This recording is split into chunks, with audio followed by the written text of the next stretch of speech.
Have you ever stopped to think that the greatest enemy in your life might be right there, inside your head?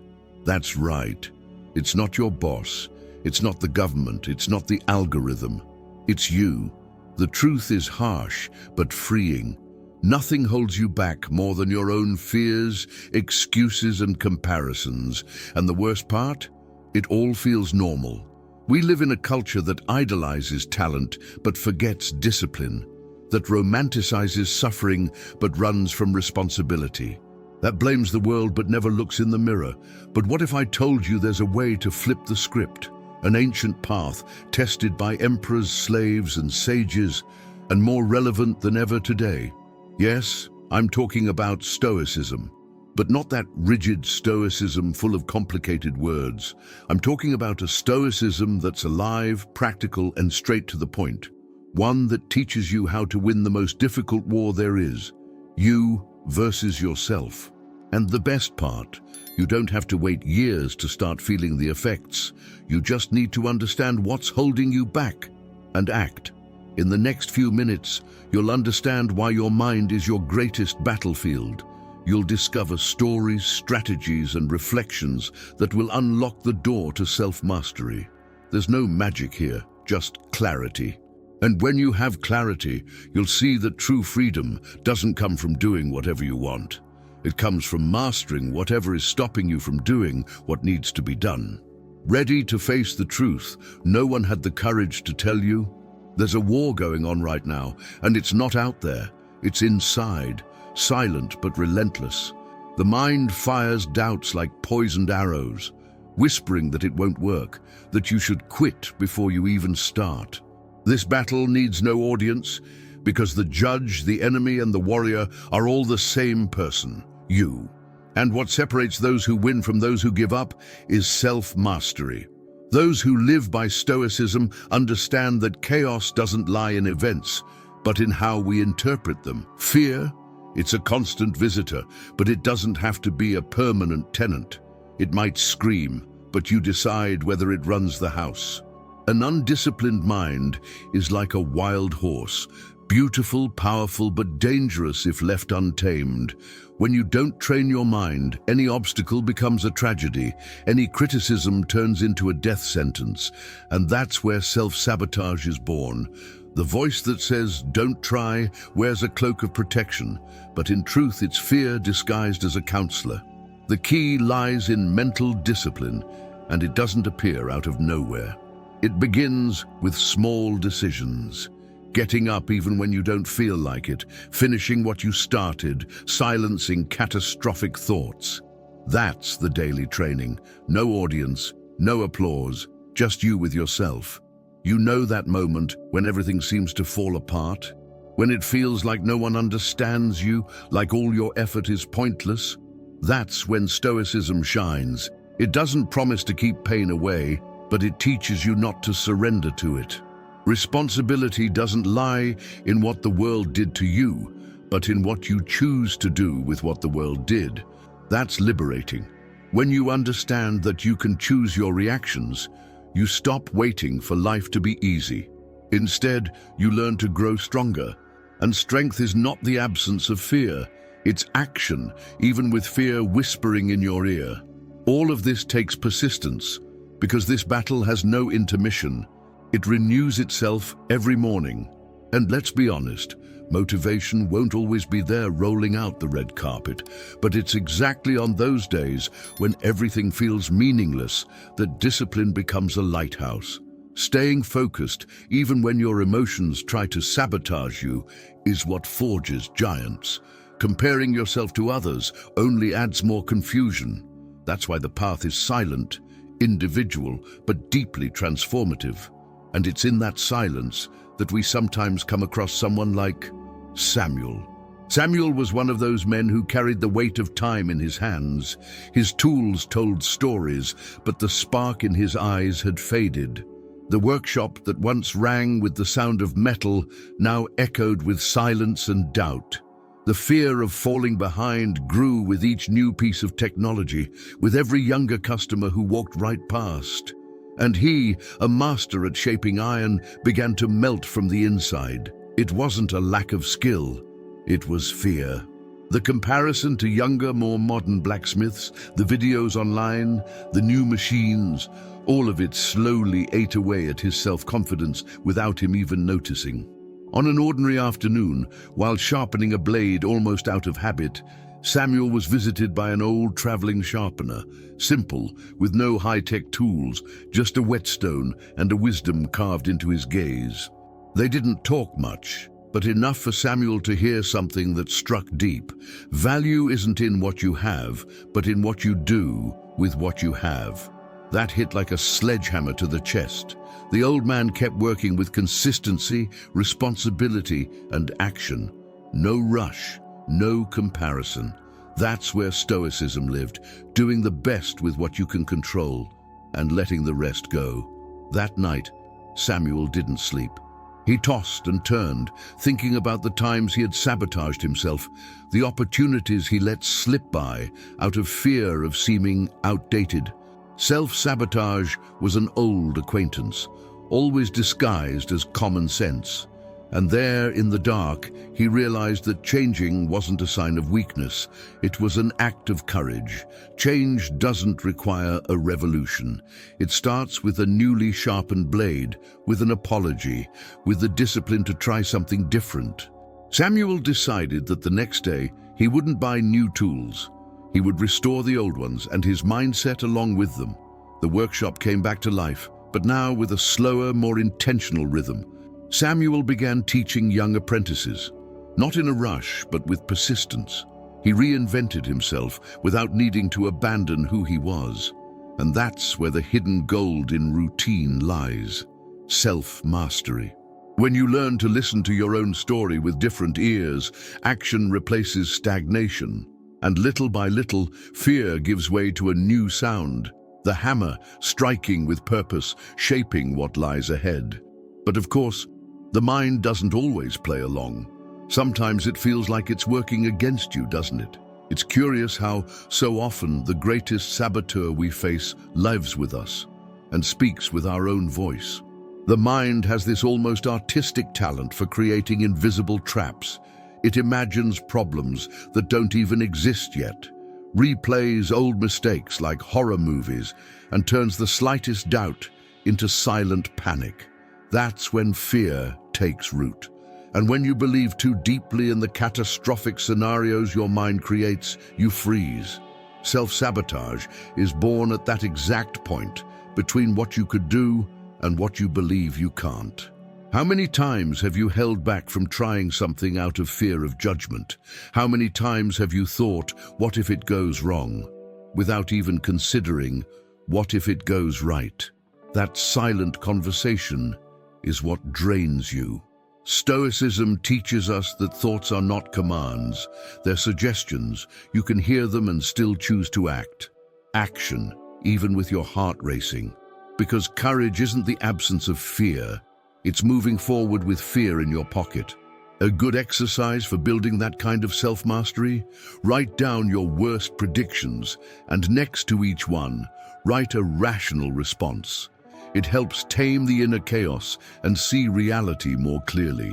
The problem is that many people wait to feel like it before they act. But what if that feeling never comes? Discipline steps in exactly when motivation fails. It's like going to the gym on lazy days or speaking up even when anxiety hits. These are the small battles that win the bigger wars. Persistence isn't glamorous, it's practice. And the secret lies in building habits that act as shields. Waking up early, reading powerful books like The Obstacle is the Way, or even keeping a simple routine of meditation and conscious breathing. These things might seem trivial until they save your day. Of course, this doesn't happen overnight. Training the mind takes responsibility. It's like tending to a garden. If you don't water it with healthy thoughts, the weeds of comparison and doubt grow fast. And there you go, stuck again thinking you weren't made for this, that someone else is better.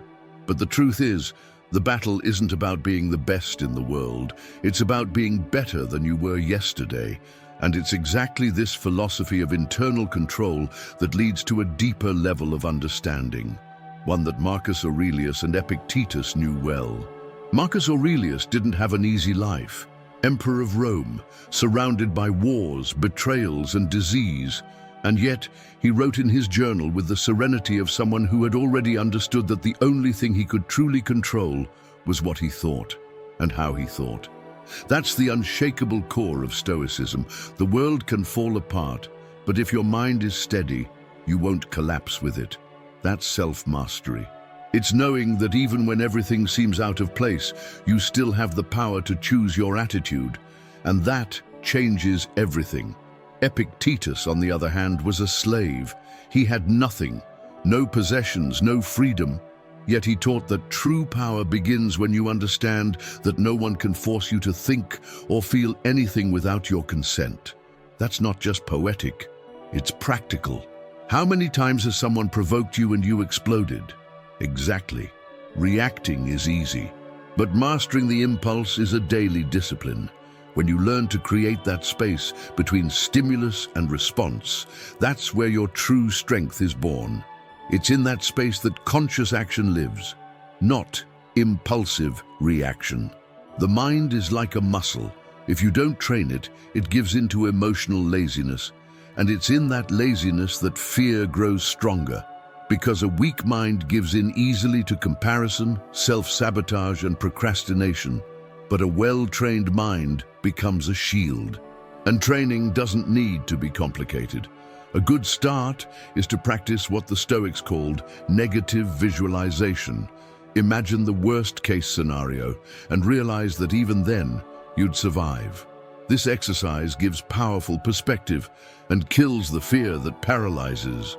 Of course, mastering the mind doesn't mean having peace all the time. It means having tools.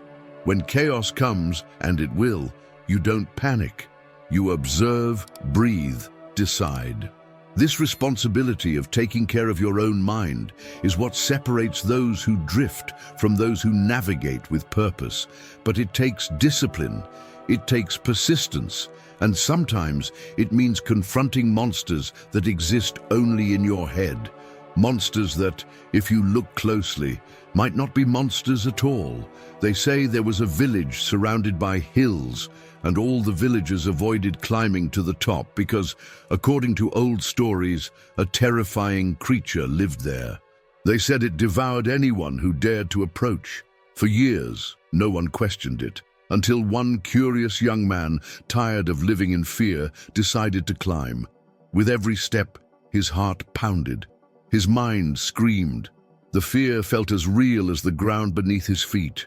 But when he reached the top, there was no creature, only silence, wind, and the realization that the real prison had always been inside him. This fable could easily be called the story of your mind.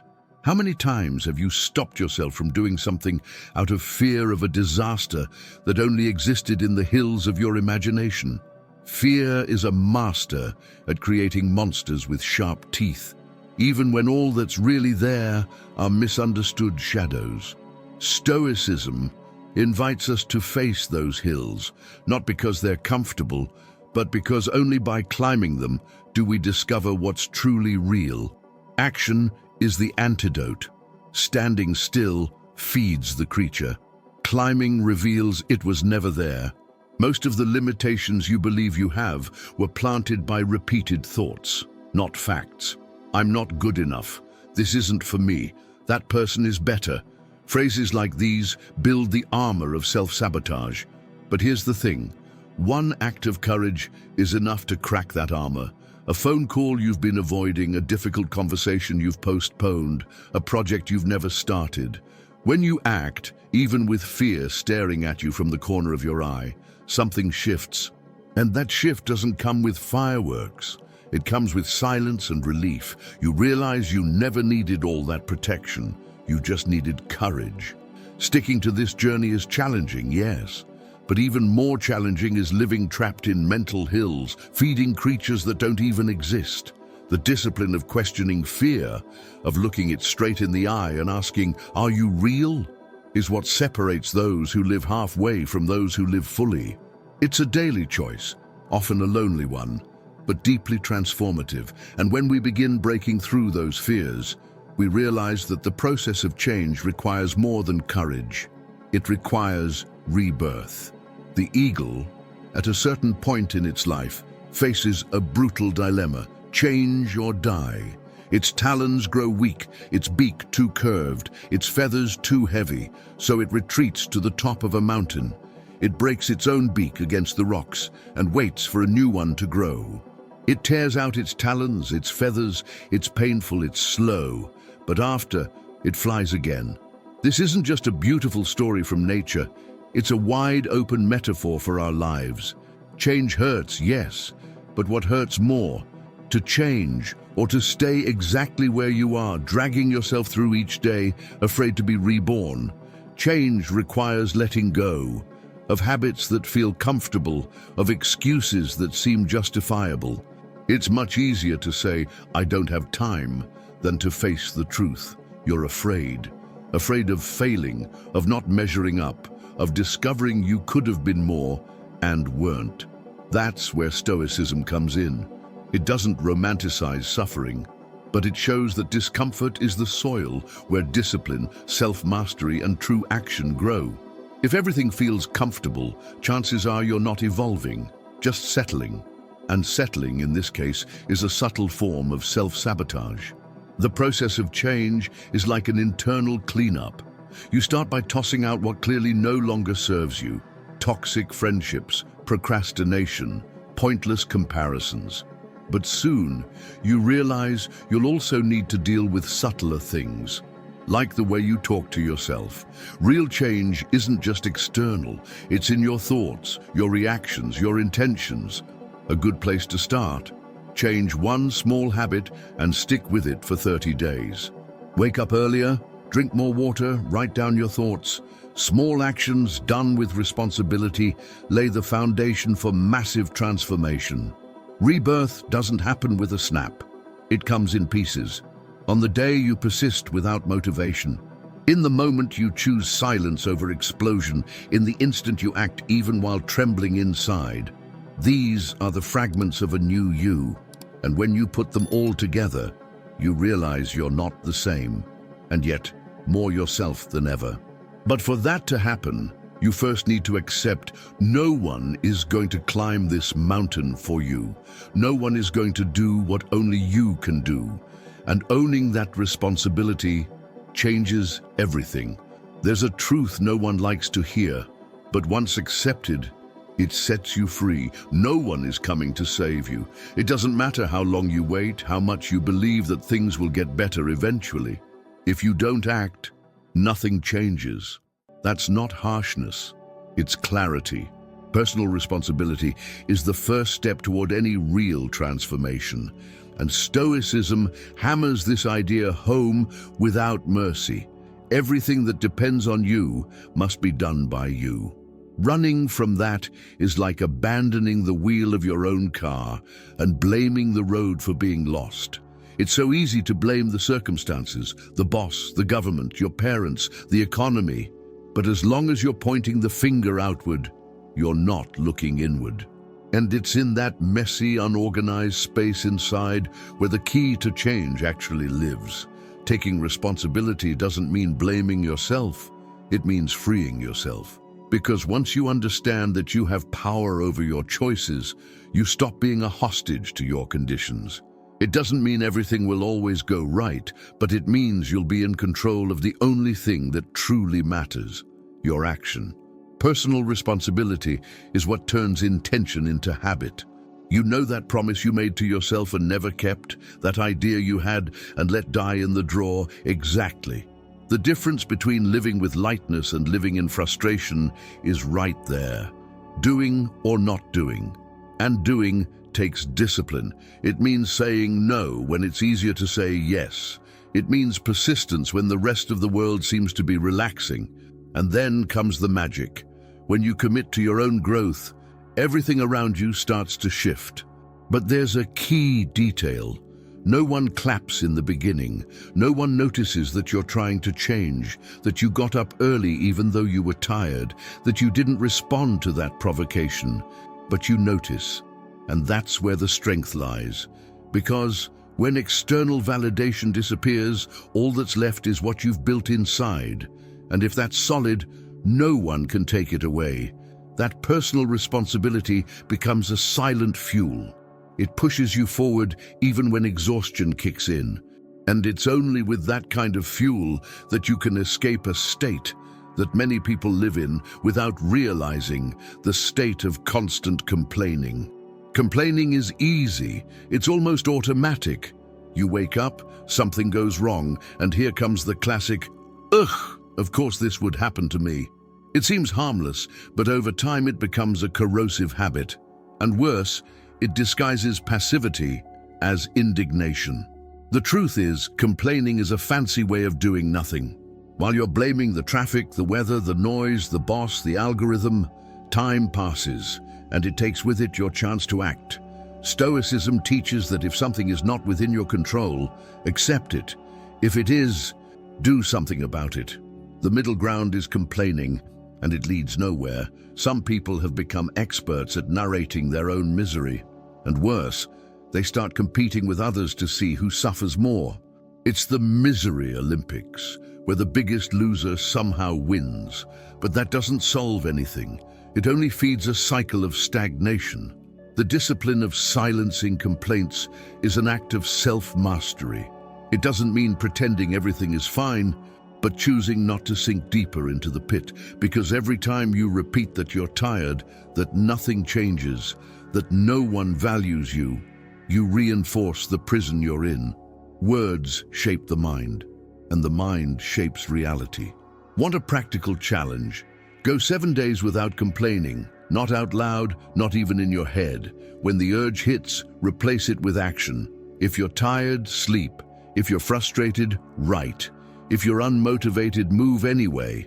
That's when the magic happens. The energy you used to spend on complaining starts being redirected toward real change. And over time, you stop looking for someone to blame and start finding solutions. That's when responsibility begins to bloom, and you start to understand that no one will do for you what you keep avoiding. But take it easy. This isn't about becoming a 100% positive robot. You're going to mess up, complain again, forget. That's okay.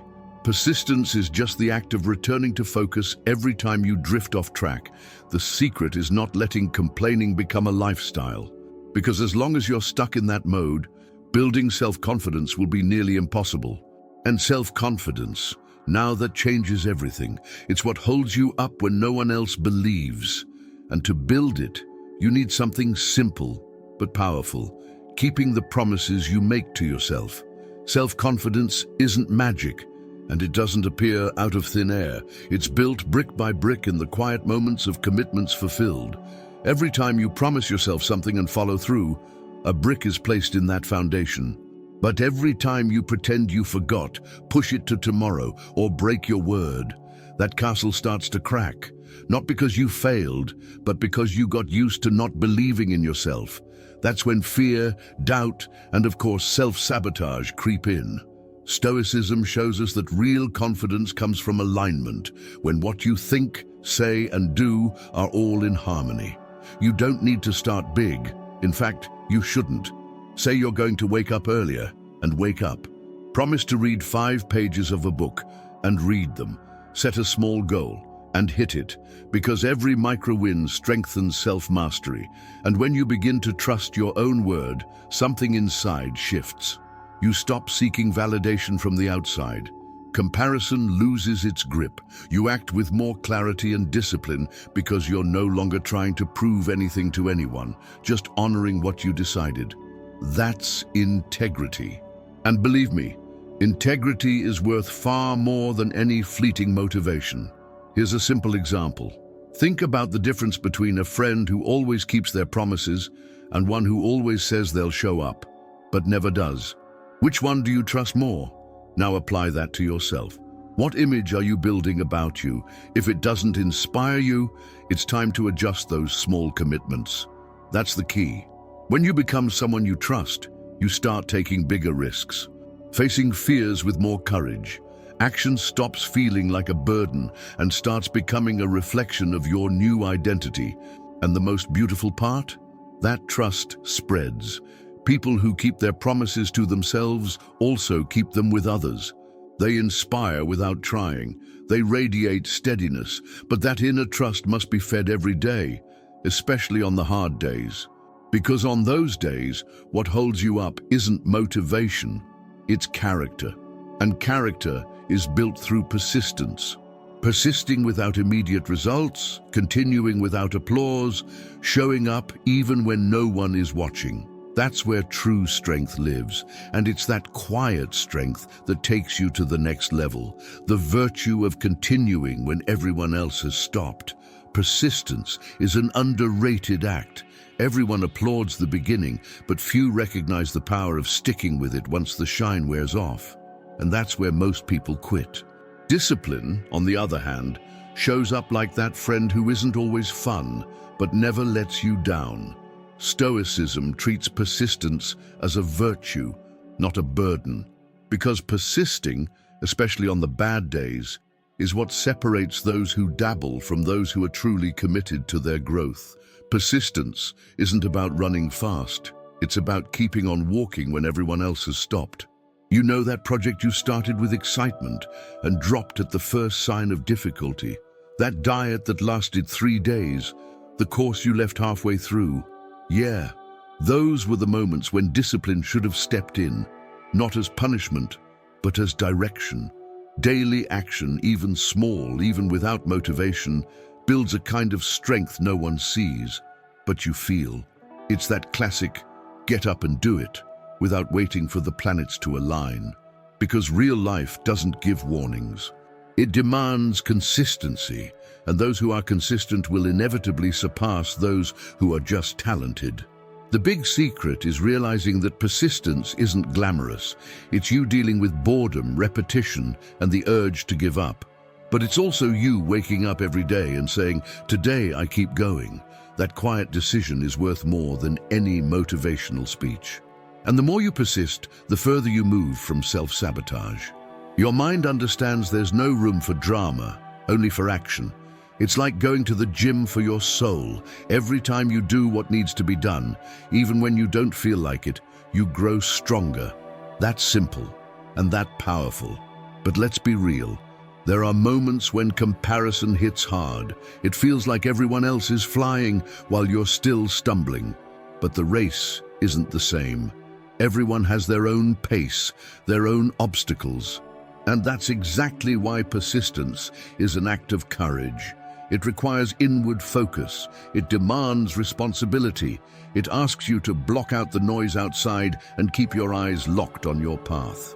And speaking of that, it's time to talk about the silent poison that most delays this journey: comparison. Comparison is an elegant trap. At first, it seems helpful. I'll use that guy as inspiration. She'll be my reference point. But suddenly, you're no longer inspired. You're feeling small. When comparison crosses the line, it becomes emotional poison. Stoicism teaches that the only ground worth mastering is the one in your own mind. And when you spend your energy staring at someone else's field, you forget to tend to your own. Everyone has their own story, their own timing, their own battles. Comparing progress is like comparing seeds. Each one blooms when it's ready. The hard truth is that comparison always focuses on what you don't have, never on what you've already accomplished. And that eats away at your self-confidence. It makes your discipline feel insufficient. Your persistence seem pointless and gives you the illusion that you're behind. But behind compared to who exactly? Action isn't about speed, it's about consistency. One step a day takes you further than running in circles, trying to prove something to someone else. And the worst part, the more you compare, the more you sabotage yourself, because you start acting through someone else's lens, not your own truth. A practical tip to break that cycle: uninstall what paralyzes you. If a social media app constantly makes you feel like you're falling behind, take a break from it. Replace the feed with reading. A good book, like Letters from a Stoic by Seneca, can clear more mental fog than 1,000 reels a day. And most importantly, look at how far you have come. Compare yourself to who you were a year ago, a month ago, a week ago. That is healthy comparison. Everything else is noise, and noise is what keeps you from real transformation. Avoiding comparison doesn't mean ignoring the world.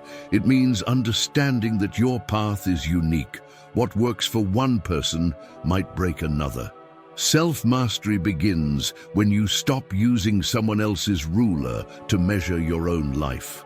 And when that happens, clarity returns, discipline flows, responsibility stops feeling heavy, action becomes a natural byproduct, and with the mental clutter cleared away, you begin to see what truly matters, what you do every single day. And that's when a crucial question emerges. What wins in the end? Talent or consistency? There's something most people don't like to admit, but it changes the game entirely. Talent is overrated. Everyone admires those who were born gifted, but few pay attention to the one who wakes up every day without flair and simply does what needs to be done. Discipline is quiet, but unbeatable. Stoicism teaches that control over your actions matters more than the shine of your intentions, because at the end of the day, it's not who starts off the strongest, it's who keeps going when everyone else runs out of fuel. Talent without consistency is like a sports car without gas, flashy but stuck. Do you know someone who was full of potential and just stopped? So many ideas, so much promise, but they never followed through. That's what happens when talent isn't backed by self-mastery. It turns into anxiety. The fear of not being perfect leads to paralysis. Self-sabotage sneaks in, and before you realize it, you've already missed valuable opportunities. Now think about someone who wasn't naturally gifted, but stayed the course. They studied, failed, learned, repeated. That person doesn't rely on luck. They rely on routine, on discipline, on small rituals that add up to big results. If you want a real-life example, look at the world of investing. Someone who puts in $100 every month with consistent discipline over the years will gain far more than someone who throws in $5,000 once and never again. The same goes for your career, your health, your personal growth. Reading 10 pages a day changes your life more than reading one full book every 6 months. Daily action builds. And once you understand that, you stop chasing magic formulas and start mastering the basics done well every single day. Of course, there will be days when you don't feel like doing anything, and that's when the magic happens, because discipline is doing it even when you don't want to. Persistence is continuing even when there's no immediate result, and responsibility is remembering that no one's going to hand it to you. The path is yours, and the more you walk it with intention, the more fear turns into movement. And that movement, well, it makes room for something beyond consistency. It makes room for fulfillment. So now tell me, after all this, are you still going to let your own mind hold you hostage? Will you let fear, self-sabotage, and comparison keep making your decisions for you? Or are you finally ready to take full responsibility for who you want to become? The battle is silent, but it's real, and every day you have the chance to win it. Not with grand gestures, but with small actions. Today's discipline is tomorrow's result, and tomorrow starts now. What part of this video hit you the hardest? What did you realize needs to change in your routine today to stop sabotaging yourself? Tell me in the comments. I want to hear from you. And more than that, I want to see you moving. Because knowing without acting is just another way to hide. So if this video made sense to you, if it hit a nerve, go ahead and like it, subscribe to the channel, and turn on notifications. Here we talk about real transformation, with both feet on the ground. And you won't want to miss the next steps on this journey.